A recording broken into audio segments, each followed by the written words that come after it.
Hello friends, welcome back to my 2-year review of the MiNT Instant Flex TL70 2.0 Instant Camera.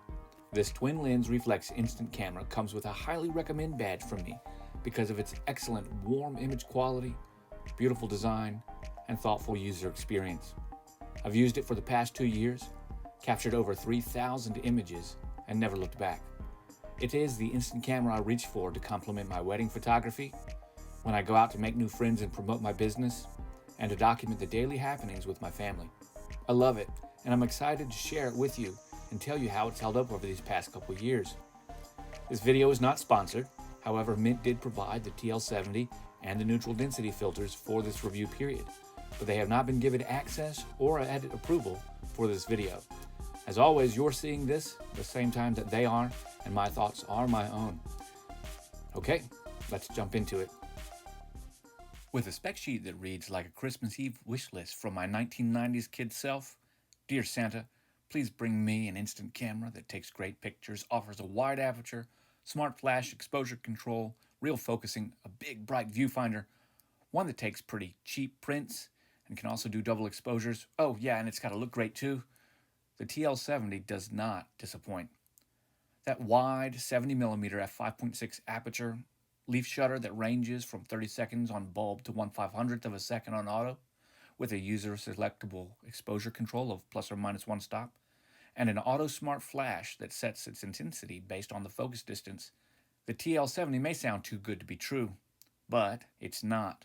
This sturdy, elegant design of mostly polycarbonate insides is protected by brushed steel frame and soft touch panels.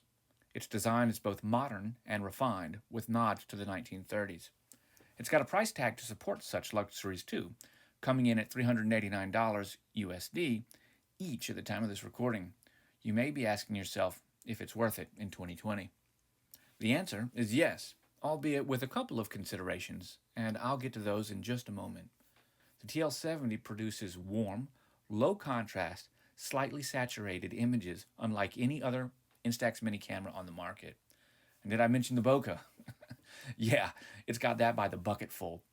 Okay, enough superlatives. Let's get into this. Those caveats not forthcoming quite yet. We'll save them to the end. Let me just share with you the things I love best about this camera. And the number one thing actually isn't a thing at all. It's a bunch of people. The team at MiNT. Gary, Joe, Tracy, those are all awesome people. And they're real people, all the way around the world in Hong Kong. If you buy a MiNT camera, you may not know this, but you become part of the MiNT family. And their customer service is really over the top. This camera has a beautiful bright lens. I can't say anything more about it other than it's gorgeous. It's at 5.6 all the way down to 22, skipping f16. And it has a special surprise bokeh in each one with the star bokeh. It's like an aperture, but they put a diamond or a heart or a star or a clover or something special on that spot. It's great for fun. There's different ones in each camera, and they're really nice. Speaking about that, let's talk about the aperture. The aperture is on a rotary disc. The thing here is you have to be careful about how you set that, and that's one of the caveats we'll talk about later as part of the TL70's peculiar quirkiness. The viewfinder is big and bright. This is really great because you're actually looking at a Fresnel glass or a Fresnel screen viewfinder, and it's a twin lens reflex. So you're looking through one lens, a 70mm lens, and then the picture is being taken through the other. Because of that, unlike the majority of the cameras on the market that are instant, there is no zone focus. You can actually focus on your image, which is really great. And you can see it in that big, bright screen. And if you want to zoom in, it's as easy as opening up the pop-up magnifier. You might have seen that in the B-roll earlier. Another thing that I enjoy about it is just the styling and how unique the camera is. Because of that, this camera is approachable. When people see someone with this camera on the street, they're instantly delighted and excited to interact with it. That makes street photography and portraiture much, much easier. One great way that I've used this camera to help augment my portraiture business is simply by going to the park with my kids, which I do anyway, and then taking pictures of my kids, which inevitably gets other parents interested in what I'm doing, and then allows me to take a picture of them with their kid. And then I can hand them that instant photo, knowing it's going to be beautiful and come out right, and talk about my business. I actually have a special sticker that I put on these pictures, kind of like a business card, that allows people to get in contact with me. People are likely to throw away their business card or your business card, but they're unlikely to throw away a picture of their children. So having your name on there from a sticker from a really great interaction that was brought about by a camera is something that sets you apart from the competition. At least that's how I feel about it. Aperture priority is another great reason to love this camera. With exposure compensation, this is even better. Aperture priority allows the camera to select from a set of shutter speeds from 2 seconds all the way up to 1/500th of a second. And then there's all the little extras that I really enjoy about the camera, such as the bokeh surprise, the pop-up smart flash, the magnifier, the sport finder, all of those things, the tripod mount on the bottom. It's just a great camera that's fun and looks wonderful. I really enjoy using it. There are a couple things that frustrate me a lot with the camera, but there are also things that I learned to get around. The first one is the light meter. I learned early on not to trust this so much, and that's a shame considering how important the light meter is, which means that I think of this camera as more of a manual camera with very limited exposure controls rather than an automatic aperture priority camera. And let me explain. I learned during my first 2 packs of film with this camera at the park, of which I did a roll review, as I called each pack a roll, up to 250 images. So you can go and watch those in my playlist, the TL70 roll review, and you can see what I went through. So I learned early on how to photograph with the camera and get great results, and I kind of came up with my own little saying in order to help me. Indy 8 plus F8 makes it great. It's just that simple. I use F8 and Indy 8, which is a 3-stop neutral density filter, anytime I'm in a bright lighting situation and no exposure compensation. Now, that works very, very well. In shadows, I don't use any exposure compensation. And then that allows me to get that great picture, like great exposure. Beautiful sky, nice exposure. What I will do sometimes is if I'm in the shadows and I need a little bit of fill, if I'm shooting backlight and I need some fill, I will use the pop-up flash. That took me a long time to figure out, but it has been very consistent over the time. And it does mean that you'll need to purchase those additional pieces. You'll need to get the ND filters for this to work. The other reason that I like Indy 8 is because it's just wide enough to allow the light in that I want without any vignetting from the picky rotary aperture dial.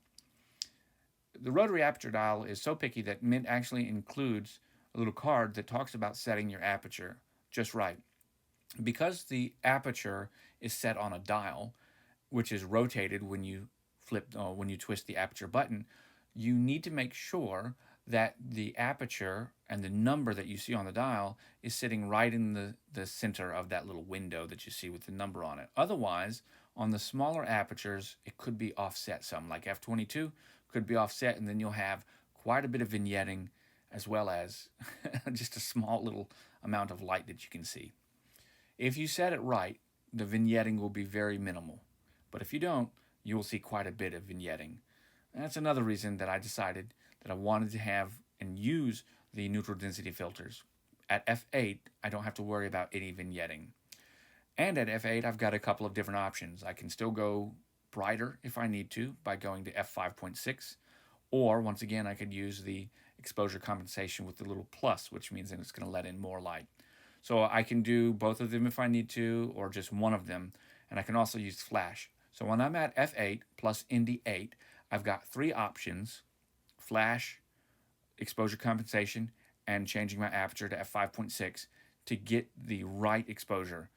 And I've done it so long now, I can just judge it for myself, and you guys can too. But if you don't want to, I'll say it a third time, f8 plus Indy 8 makes it great. Some people ask me if I have any regrets. Nope. Any problems? Some. Yeah, the first unit that MiNT sent me actually had a bad film eject issue. And so after the first 12 packs, 120 images, it stopped ejecting film. And I talked to MiNT about it, and they sent me out another one immediately. They said that this had happened in a couple of runs of their cameras, and that if the people had those issues, they just need to contact them and to work out a replacement agreement of some sort. I don't know if that's still continuing because that was 2 years ago, but my interaction with them was excellent. When I speak with people on forums and over on my Instagram at RobHamPhoto, people would tell me about their issues, and I would kind of help work through them and things like that. And what I found out with overwhelmingly, and you will too if you go check out at RobHamPhoto, is that people absolutely loved working with MiNT and the team over there. So to wrap it up, what is this camera about? Who is it for? And why do I have it? Well, I have it because it's an absolutely excellent photographic tool that's still kicking after 3,000 shots. Makes beautiful images, it gets people excited when they see it, and it's earned a special place in my heart. And instant film is something that's unique. It's one of a kind. You can either make it and take it, or you can lose it, one of the two. But if you can do it in film, you can do it anywhere. And if you can do it on instant film, you can do it right now.